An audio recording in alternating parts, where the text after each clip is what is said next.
Alright boys, welcome back to another video. Thunder Alley here. I haven't made a video in a week, so I apologize for that, but I also apologize for this next one about to be all over the place because I've got a lot to talk about and I have a hard time staying on topic. So fair warning, let's get into it. So let's just start off with where the team is at. We got off to a fast 2-0 start and then unfortunately did drop the next two games. Now, yes, Justin Herbert with a high ankle sprain, the offensive line being banged up played a large part in that. No Derwin James against the Chiefs. Certainly no Joey Bosa. The guys have stepped up. They've made plays. I'm very happy with this team. Normally at 2-2, you feel kind of like you're not exactly thrilled. You're not disappointed. To me, I'm pretty ecstatic with the future of this team. I don't mean the next 2-3 years. I mean legitimately after the bye. The reason for that is defensively, the Chargers are absolutely elite. I mean, look at the production that they've got from Poona Ford and Morgan Fox. Look at what they've gotten from Bud Dupree since Bosa suffered that hip injury, of course, the last two games. Bosa missed the Chiefs game and then left early against, of course, the in week 3 against the Pittsburgh Steelers. So Bud Dupree, the 31-year-old vet, he's just stepped in. He's made plays. One player that I just need to see step up a little bit is Tuli Tuipulotu. I had high expectations from him coming out of course, last year's draft, and we're still kind of waiting for him to develop more as a pass rusher, but the interior has absolutely carried us. The pass rush hasn't been that great. It's been mediocre, man. I think we're 15th in terms of sacks and pressure, something like that. But Poona Ford, what a pickup, man. Probably the sneakiest good pickup this entire offseason. Certainly Morgan Fox has been playing well. Linebackers have been great. Henley, Perryman, I mean, these guys are balling out. Troy Dye, Junior Colson has missed some time, of course, and then Naaman's on the IR. But everyone else has just stepped in and made plays, man. You can't ask for much more. And then Christian Fulton is having an amazing season. He's been one of the best corners in football. Desir Taylor, of course, is playing in the nickel in the slot. He's had a good season. Elijah Molden's been big time, filling in for Derwin, Gilman in game. So I'm just happy with this defense. I think the Chargers can beat anyone in football right now. The question is the offense. The defense is elite. You can't ask for much more out of this defense, guys. It's been phenomenal. I mean, they held the Kansas City Chiefs to 17 points, the Steelers to 20. I'm looking at the Panthers scored 3, the Raiders scored 10. Defense has been lights out. It's second in the football right now. But the issue for the Chargers is their offense. So why is the offense an issue? Well, Justin Herbert only has 539 yards through 4 games. That's 30 more than Kirk Cousins threw on Thursday Night Football last week against the Tampa Bay Buccaneers. Now, yes, context. The first 2 games, Herbert did not need to throw and then suffered a high ankle sprain, of course, in that Panthers game and had to leave early against the Steelers and Chiefs game. You could tell, I mean, the Steelers game specifically was the hardest. You look better against the Chiefs, but a combination of not needing to throw and then also it's bigger than that. The offensive line hasn't been that great, which I'm about to get into, but it's also just the lack of trust and chemistry in these receivers, right? And I'm not trying to speak for Herbert. Maybe he has all the confidence in the world, but from what I've seen on the tape and what I've seen watching these games, Herbert, it's not the old Keenan Allen, Mike Williams days. You can see he's looking at one read and then he kind of dumps it off. So that's certainly going to have to change.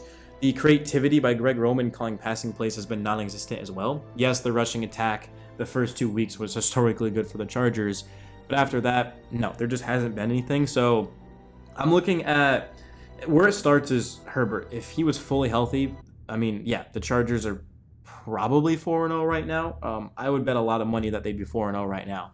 So that's the biggest thing. But it's also just, again, Roman needs to start calling more passing plays that are efficient. That's something that he struggled with in certainly Baltimore, is their passing game which wasn't that great with Lamar Jackson. So the Chargers, I do think they need better weapons. I said coming into the year that Ladd McConkey was the number 1 wide receiver on this team.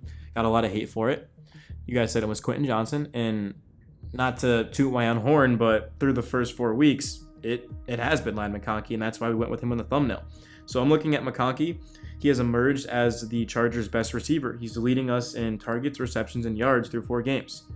The rookie has also found the end zone twice, most recently on a contested catch in Week 4 against the Chiefs that Herbert had to fit into a tight window. And McConkey's 1.79 yards per route run is 32nd in the league, just behind CeeDee Lamb, who's one of the best receivers in the game. McConkey's been amazing. Also, Quentin Johnson has started to find the end zone. Darius Davis as a returner, which is basically his role, has not been that great, if we're being honest. A couple of the punts he should not have taken out. I don't know. Hopefully he can turn that around. But I'm looking at Josh Palmer and the tight ends have been non-existent. Will Disley and Hayden Hurst literally non-existent. I think the biggest concern on offense for the Chargers is it's going to be health and play calling creativity, but it's also the offensive line. Yes, Joe Alt and Rashawn Slater are as good as it gets. They're the best tackle punch in football. They might be the best 2 tackles in football, statistically speaking, through 4 weeks.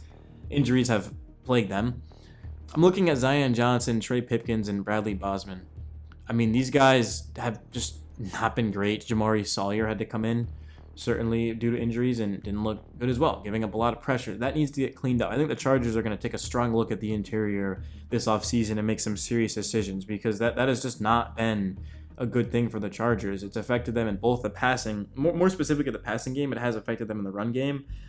And they need a fully healthy unit. But even when they've been fully healthy, I just have not been that impressed with Bozeman and Johnson, if I'm being completely honest with you guys. So they just need to address that. J.K. Dobbins, first 2 games, I mean, he rushed for 130 or more yards on 20 or fewer carries. I mean, that was the first time, actually the second time in NFL history for him to do that.